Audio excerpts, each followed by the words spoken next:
Hello, Hubby Life team. This is Chris Flecken here, and I have been given the privilege of sharing some really exciting news with you guys. Thank you, Bree, for allowing me to speak to your team. I have been approved for a Healing Hands Foundation partner project. I'm going to be building a kitchen in Malawi for a special group of women that are near and dear to my heart. So I'm here to tell you guys about how this all came about. And I just want to start with saying that I am one of the few very lucky girls that got to spend a whole year with Brianne Hubby and Angelina through the Mastery program. And this is where the seeds of this project were actually planted. That year I did a lot of soul searching. I learned to dream big, to really listen to what my heart desired, to step into that and to take action and to bust through fears. It was an incredible year. And I also that year got to travel to Malawi, Africa, which is where this kitchen is going to be built.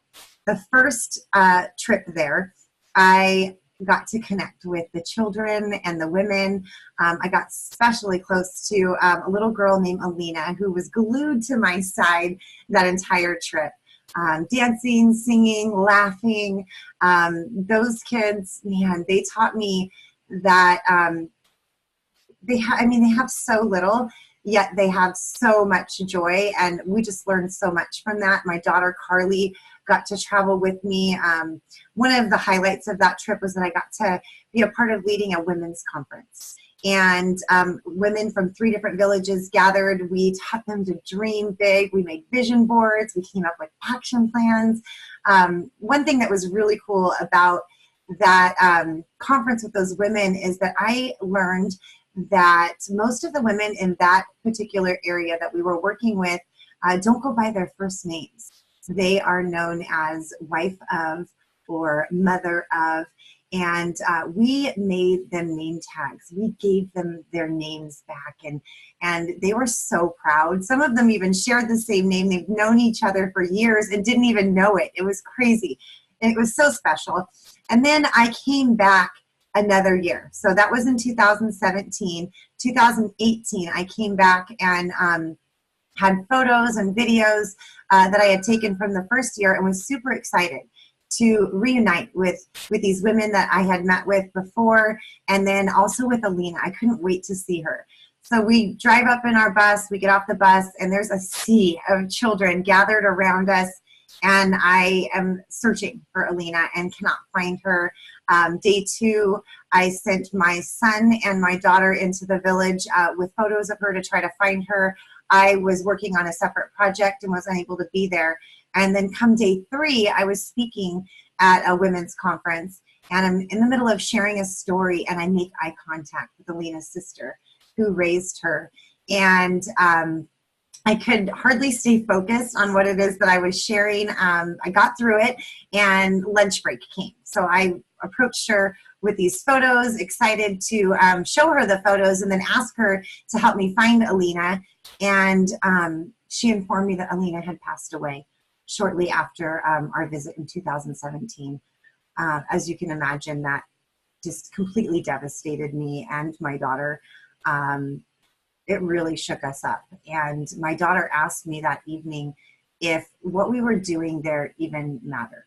Like, are we even making a difference? Are the problems so big that we, what we're doing isn't enough? And although I knew the answer to that was yes, we are making a difference, and what we are doing is worth it, I still went home with that question echoing in my heart and in my mind. And then I sat at doTERRA's convention just a few months later, seeing all these incredible projects that the Healing Hands Foundation are partnering with wellness advocates like myself. And I started dreaming, like, what else could I do? Is there a bigger difference that I could be making? And so I came home just really inspired by that, by the convention, and made a few phone calls. And I called one of our guys that are on the ground there in Africa that kind of connects us with our projects, and puts things together. And I asked him if there was anything like at the ground level, brand new, is there a need?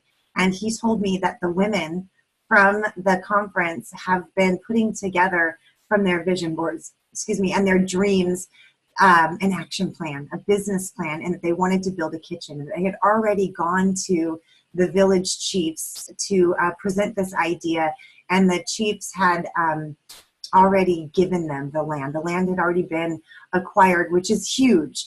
That's not something that happens every day where they just give you the land. That's usually one of the biggest steps, is to be able to acquire that. So we were already moving in the right direction. And in that moment, I knew that this was it. This is what we were going to do.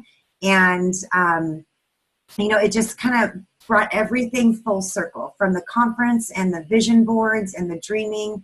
And then, what happened to Alina, I knew that I could help them make their dreams come true, but also that the kids in the village would then be nourished with, healthy meals from this kitchen.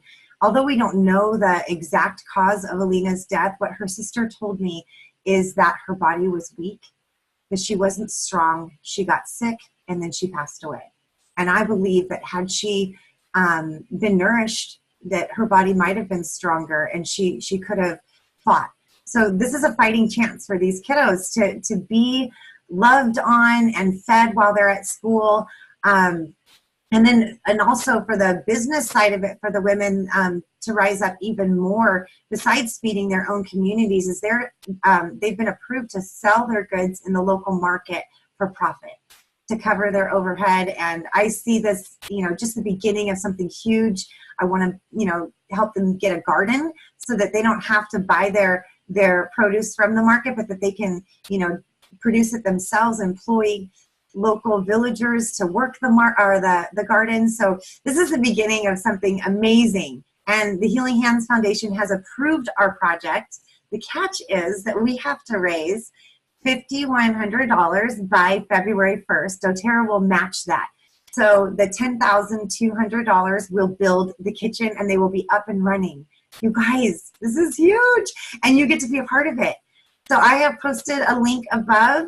I'm asking that you consider giving to this project. Help us reach that goal of $5,100 by February 1st. doTERRA will only match the amount that is received by that date. So we have until February 1st to collect the funds. And then also, I'm asking you, if you're a leader in this group and you have your own team page, would you please consider sharing this there as well? Spread the word as fast as we can so that we can build this kitchen together.